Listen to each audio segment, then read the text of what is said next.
Picture चालू करो बे। BJP के प्रवक्ता कह रहे थे नरेंद्र मोदी जी तैयारी कर रहे हैं।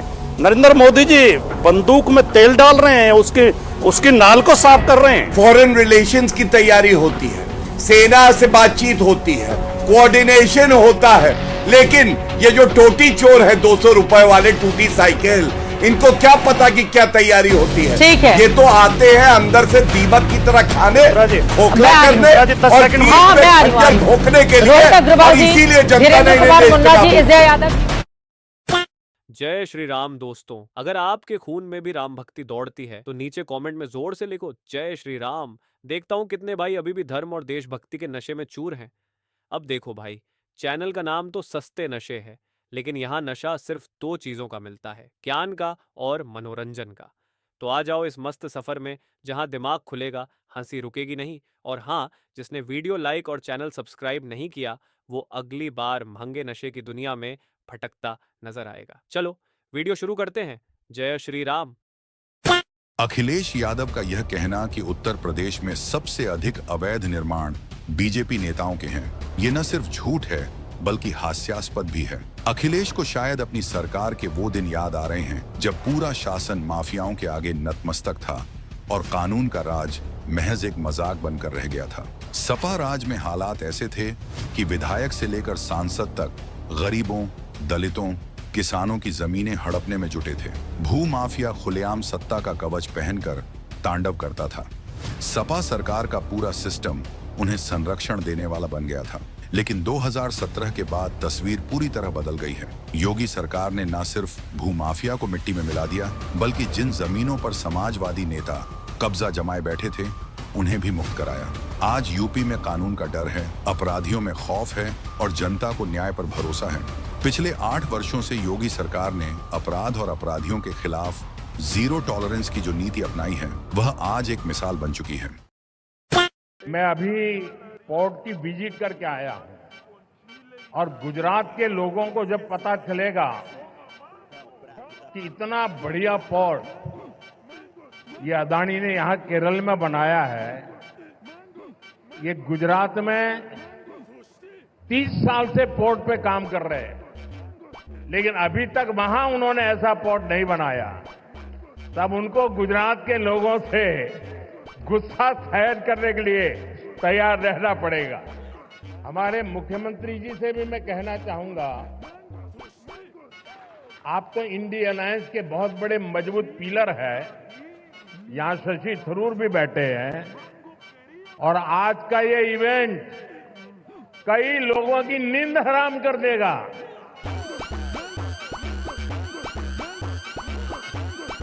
कल मैसेज चला गया जहां जा रहा था।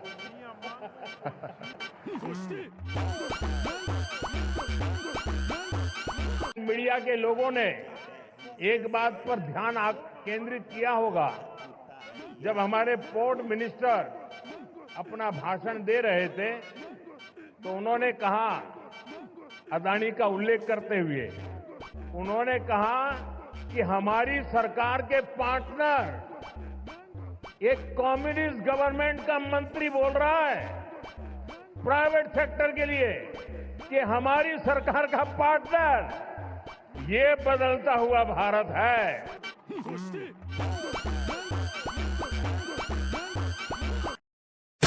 मैं ये जरूर कहूंगा कि आप अपने गरेबान में झांकें, अपने पंजाबी में कहते हैं अपने मंजी थले आप अपना झाड़ू दें। क्या कहते हैं मंजी थले की डांग दे, मंजी थले डांग दें, मंजी थले डांग दें, डांग फेरे, sorry Manji, I am sorry, मैं माफी, मंजी थले डांग फेरे। मैं जा रहा हूं, ये प्रेस कॉन्फ्रेंस है, क्या करेंगे आप जानते हैं ये पाकिस्तान की एक्ट्रेस हैं हानिया आमिर।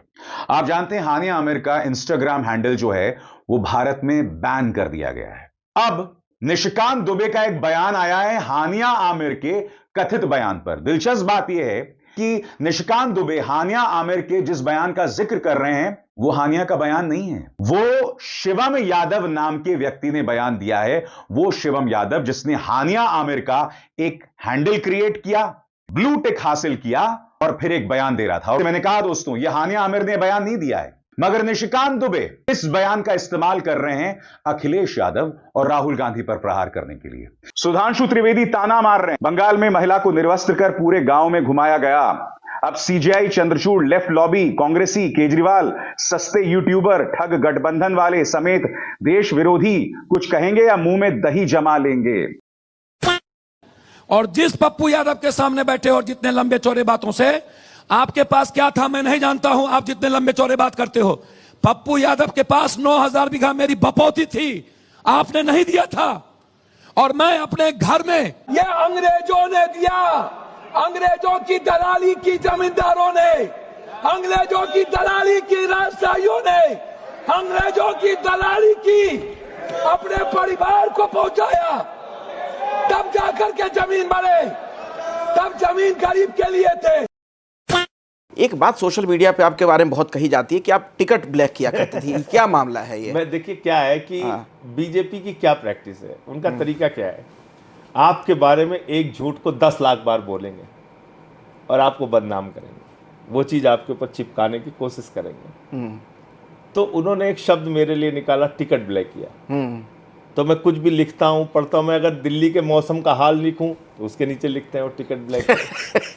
मैं किसी के लिए शोक संदेश लिखूं उसके नीचे लिखते हैं टिकट ब्लैक किया। मैं बीजेपी वालों के खिलाफ कुछ लिखूं उसके नीचे लिखते हैं। तो कि जो हुआ है एक्सेप्टेबल नहीं है और पूरा का पूरा ऑपोजिशन 100% सपोर्ट सरकार को देगा और दे रहा है। Wake up to reality. Why are we having, a communal disharmony in our country? This will create divides. This will create these kind of organizations to feel that Hindus are making a problem for all the Muslims. Looking at identities and then killing somebody, that's a message. Also sending a message to the Prime Minister of our country. Why? Because Muslims are feeling weakened. The minorities are feeling weakened. ಸರಿಯಾಗಿ ಕೆಲಸ ಮಾಡಿಲ್ಲ ಅಂತ ಹೇಳಿ ನನಗೆ ಅನ್ಸುತ್ತೆ. ಇದು intelligence failure ಕೂಡ ಇದೆ ಅಂತ. In today's India, does the Muslim feel that he is accepted? Does the Muslim feel that he is cherished? Does the Muslim feel that he is celebrated? आज ये हालत हो गई है कि हिंदुस्तान में तो बदनामी में सारे विश्व जो है वो हमारे ऊपर थूक रहा है कि वहाँ का लैंड ऑपरेशन क्या है। जब कुछ नहीं आता तो हम पड़ोसी देशों के ऊपर डाल देते हैं कि उन्होंने ये फैलाया है। दहशतगर्दी तो पाकिस्तान में भी है। बात क्या करते हैं तो उन्होंने हिंदू का पूछ कर मारा। अरे कोई टेररिस्ट को पूछने तक समय होता है क्या? उनके कान में जाके नजदीक जाके पूछेगा।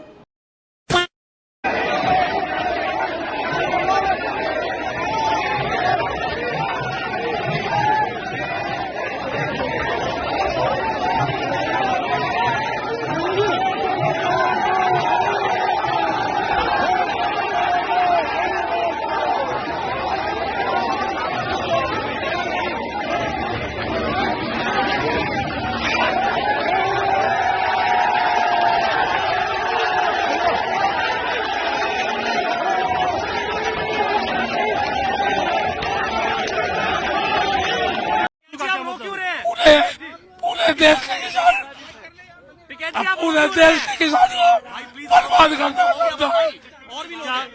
क्या बात, देश के किसानों बर्बाद करना चाहते हैं। देश को आजाद कराने के लिए काफी लोगों ने लड़ाई की, लेकिन उसमें क्या हुआ? लोगों ने लड़ाई की, मार काट हुआ, आजादी मिली? नहीं मिली। लेकिन जब गांधी जी आए, शांति से उन्होंने अपना काम किया, बिना मार धाड़ किए, तब आजादी मिल गई उन्हें। गांधी जी के लिए आपने कहा कि उन्होंने शांति से आजादी दिला दी। ये बताओ कि जब पाकिस्तान और हिंदुस्तान का बंटवारा हुआ और जब लाशें ट्रेनों पर पाकिस्तान से हिंदुस्तान आई उन लाशों का जिम्मेदार कौन था, नाम बताओ।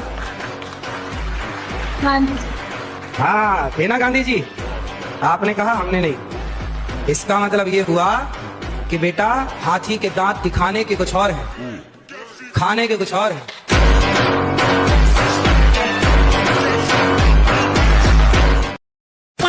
No, we are working on that. We worked. Finally, naturally, some people were against it, but we prepared everything. We could, the lot of money spent on that. The intention is that to release it. We did not, because of elections came, that was. ये बात सच है कि जाति की जानकारी जो हासिल की गई थी इस सर्वे में, वो प्रकाशित नहीं किया गया क्योंकि उसमें कुछ खामियां, कई खामियां थी। 2012 में, 2013 में मैं खुद मंत्री था और मैंने खूब कोशिश की राज्य सरकारों से मिलकर कि जो खामियां हमने पाई हर एक राज्य में, उसको हम कैसे सुधार सकें। अब देखिए, हमको लोग कहता है कि हम पलटू चाचा हैं, हम पलट जाते हैं, तो माननीय प्रधानमंत्री भी तो पलटिए गए ना। हम तो शुरू से कह रहे थे कि हम लोग दोनों एक के हैं, जरा बीच में गड़बड़ा गए थे इन्ने ओन्ने से। ये सब विपक्ष है तो ऊ से का कांग्रेस वाला और राहुल गांधी ने बोल रहा था कि जातीय जनगणना जरूरी है, ये सब सामाजिक न्याय और ये आर्थिक न्याय कथी कहलाता है, सब के लिए जरूरी है। हम लोग विरोध कर रहे थे माननीय प्रधानमंत्री के कहने पर। हम तो साथ में है ये है जी। अभी तो कुर्सिया पर हम बैठबे किए थे विरोध करके कि फिर से माननीय प्रधानमंत्री जी बोलने लगे कि नहीं भाई विरोध नहीं करना है, वो सब जो कह रहा था वह सब करना है। तो हम ये बताना चाहता हूँ माननीय प्रधानमंत्री को कि हम कुर्सियाँ ना छोड़ना चाहते हैं जी। ये हम अब ना बैठे हैं जी ये कुर्सी पर, तो फिर से हम उठ जाएं जी। आए जी।